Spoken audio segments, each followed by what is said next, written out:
Al's Detail Shop, Columbia 27 South Magnolia, is your headquarters for automotive detailing. Whether it's washing and waxing or a complete detail package, Al's Detail Shop is ready to serve you. Al's offers fast, courteous service at a great low price.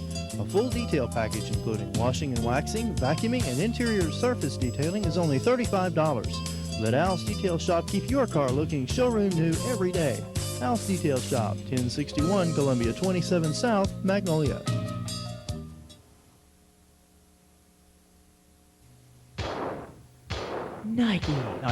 Nike. What's the best brand name in sportswear? Nike. And the only place you'll find it in Magnolia is at the Shoebox on the Square. Is it shoes that you want? Check out Nike's cross trainers, basketball high tops, running footwear, or tennis shoes. Nike is the best in athletic threads, and the best store to go is the Shoebox. Isn't that inconceivable now? Don't miss the all-new shirts featuring the greatest names in sports, like Michael Jordan, Charles Barkley, and Andre Agassi. The Shoebox also carries a wide selection of hats from high school all the way to the pros. So whether it's basketball shoes for your jump shot or the hard-hitting baseball cleats you love, if you want Nike and lots of it, it's at the Shoebox on the Square in Magnolia. That's a relief.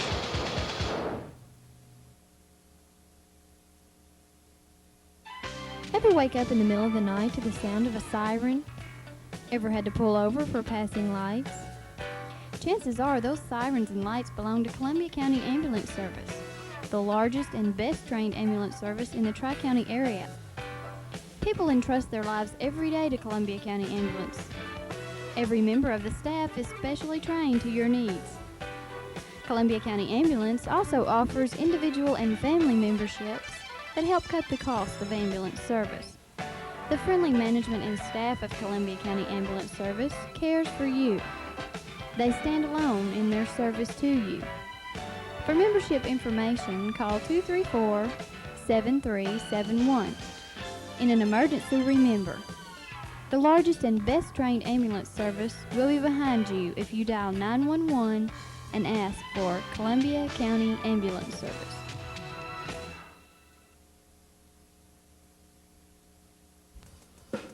For the latest in hair care products, come to Price Right Beauty Supply.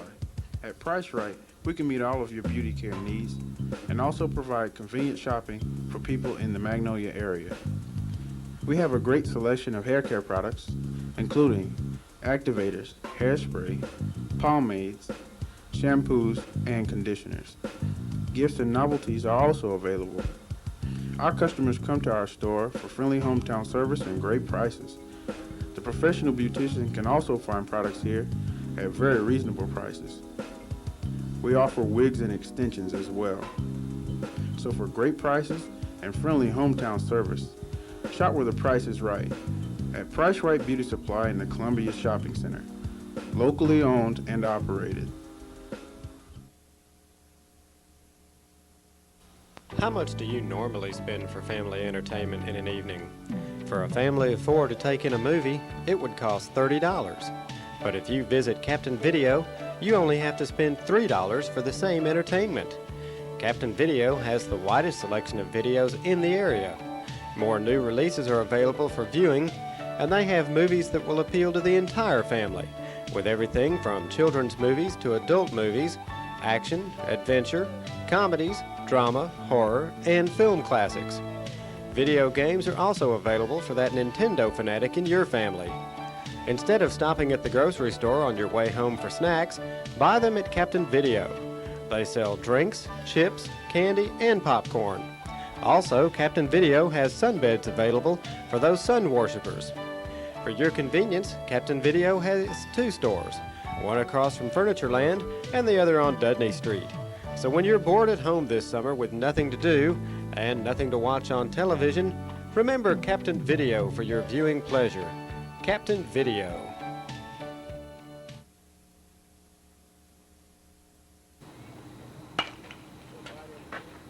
On Tuesday, all looked well at the Area 5 tournament on the campus of Southern Arkansas University in Magnolia. Northern Florida, the nation's #1 team and SAU's opponent in the first round, was enjoying a sunny afternoon and preparing for play. But Wednesday, the first day of scheduled action, the rains came, and then came even more. SAU head coach Steve Goodhart talked about the rain delay and how it has affected the field conditions. As far as the tournament figuring in, we're a little bit frustrated we can't get it in right now. We're doing what we can. First thing is to try to get the field ready, and we'll work hard on it as soon as the rain quits. As soon as the rain stops, grounds crewmen plan to work the field back into playing condition. But until then, the stands remain empty, and all the games have been rescheduled for Thursday. We're just pushing everything back today and see what we can get done. Work as hard as we can on the field and go from there. As you can see, the weather has not been cooperating with the Area 5 tournament. The stands are empty as they should be full, and there's nobody on the field because the rain has canceled out all the ball games. Tomorrow morning they're planning to start at 10 o'clock, weather permitting. If not, they may have to move it to Little Rock. The decision to move the tournament to Little Rock as a last resort will not be made until tomorrow morning, but as for now, the rain continues to fall. Empty batting cages hint that that might be the only way that this tournament will be concluded. This is Charlie Pierce reporting for KSAU Television.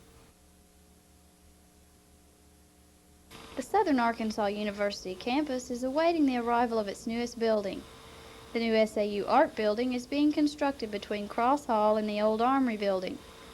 The building will be 2 stories in height and will contain a gallery with glass walls facing the mall area. Workers began working after the groundbreaking ceremonies on February 1st, 1991. Art professors and students alike are anxious for its completion later this year. It's going to be a nice thing for students. It's going to be a good recruiting tool. All the way around, it's going to be an excellent art facility, and I really don't know of an equal art facility here in the state of Arkansas. This new building will offer many new and exciting avenues for SAU's up-and-coming artists. The promised new equipment has students buzzing. We'll have a lot better equipment, newer, not all the antique stuff we work with, and it's just going to be a whole lot better all the way around for all of us. Caraway Hall, where the art department is currently located, is the second oldest building on the campus. Built in 1913 as a girls' dormitory. Caraway has seen its better days as the building silently decays. The future of Caraway Hall is uncertain, although several renovations and restorations have been planned. SAU's new art building has long been awaited by students and faculty cramped into close quarters. Now the artists of tomorrow will have a chance today. This is Lisa Warren reporting for Region 10 News. Southern Arkansas University student elections ended with the runoff for the top position. Junior Terry Dixon finished with 27 more votes than freshman Brian Mefford for the student government presidential position. The university's rules require students seeking office to win by garnering a majority of the votes. Dixon won the runoff with Terry Blanks gaining the vice presidential position. The two entered SAU at the same time and pledged the same fraternity on campus. Blanks thinks they will work well together because they have some common interest. Since me and Terry came to school at the same time, we've been knowing each other for the past 3 years. We joined the same fraternity, we pledged at the same time. Therefore, we had a lot of goals and admirations that are the same. Therefore, to make it easier for us to work together. Not as many students turned out to vote in this election as last year. Sources say only 260 students voted.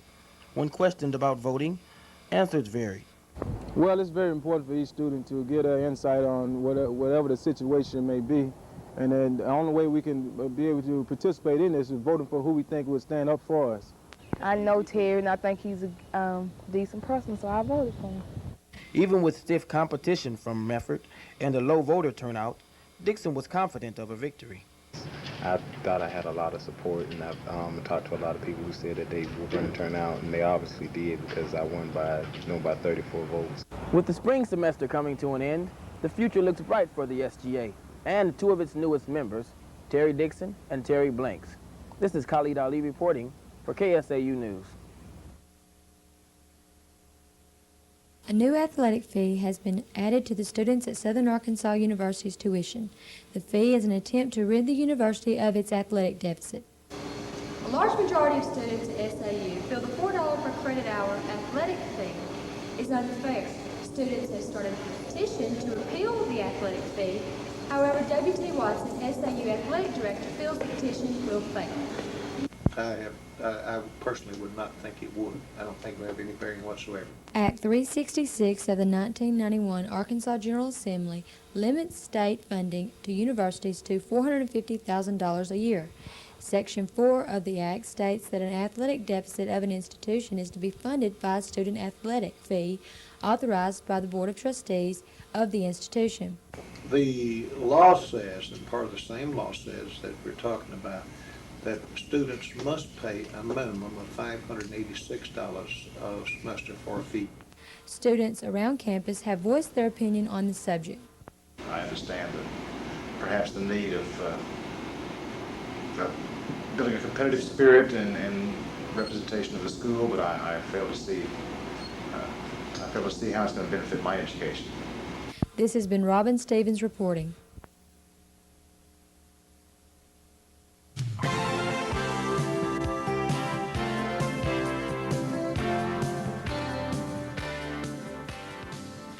Here at the Industrial Electric Company, Fred Edwards has been working on a device that will save oil and well companies time and money in the field.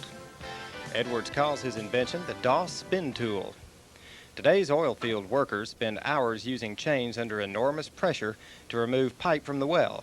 This is dangerous and has resulted in many accidents in the oil fields. The DOS spin tool significantly reduces the time it takes to remove pipe and is completely safe. The spin tool is lightweight and can be operated by one man. It runs on hydraulic or electric power and is virtually maintenance-free.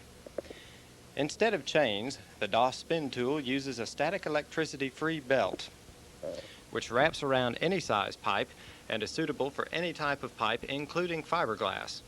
The hydraulic model is being shown here. The tool is adjustable to fit any size of pipe within seconds and operates either in forward or reverse at the touch of a button. The tool can also be stopped at the touch of a button. The innovative feature of the DOS spin tool is its 12-inch belt. The belt runs through a system of rollers and then through an 8-inch drum that gives it the full power of the hydraulic motor. The tool hangs from a spring system or can be used on a weight box system for either vertical or horizontal use by one man. The speed at which the spin tool operates is one of its most impressive features. On a 3,600-foot span of pipe that we ran the other day up in Stevens, Arkansas, it averaged 2 minutes and 14 seconds from the time that the pipe was picked up off of the rack into the derrick, down into the collar, and by the time my tool moved off of it, it was 2 minutes and 14 seconds. They had just done a rig the previous month before. It took them a little over 8 hours to run 3,600 foot. Our tool was hooked up and off of the lease within 3 hours, running the same size pipe, 2 3/8 fiberglass, and running it 3,600 foot in the ground. The electric model is made completely of aluminum. It's lightweight and non-sparking. Because electricity is immune to temperature, the tool can be used in places where hydraulics might freeze up. The tool is practically maintenance-free. The tool only has, at this moment, one maintenance place on it. It has 22 moving parts, and only one place has to be greased, and it has to be greased about twice a year. The electric motor and the actuators on it do not take any type of lubrication whatsoever. The bearings on them are made to last indefinite. Edwards doesn't mind talking about the cost of maintaining the current system of pipe removal. The old systems, I know of one tool that's working that has 146 moving parts, and you have to maintain each one of them. The other tools have anywhere from 40 to different type of different numbers of grease zerks. Also, on the tools they're using today, they're all metal. They have teeth on them, they have jaws, they have chains, and all of this is a product that wears out, and they have to be maintained. I checked with a customer down in Hebbonville, Texas, when we were running pipe down there for DuPont, said it cost him approximately $10,000 a year to maintain his tool. So far, I haven't had to maintain the electric tools, and the belt that's running on them has been on there for 4.5 years. As far as the maintenance of our tool, I see it maintenance-free. The DOS spin tool is the most innovative and speediest method currently available to place and remove pipe today. It is completely safe, mobile, and easy to use. It requires virtually no maintenance and is easily operated by one man. The DOS Spin Tool.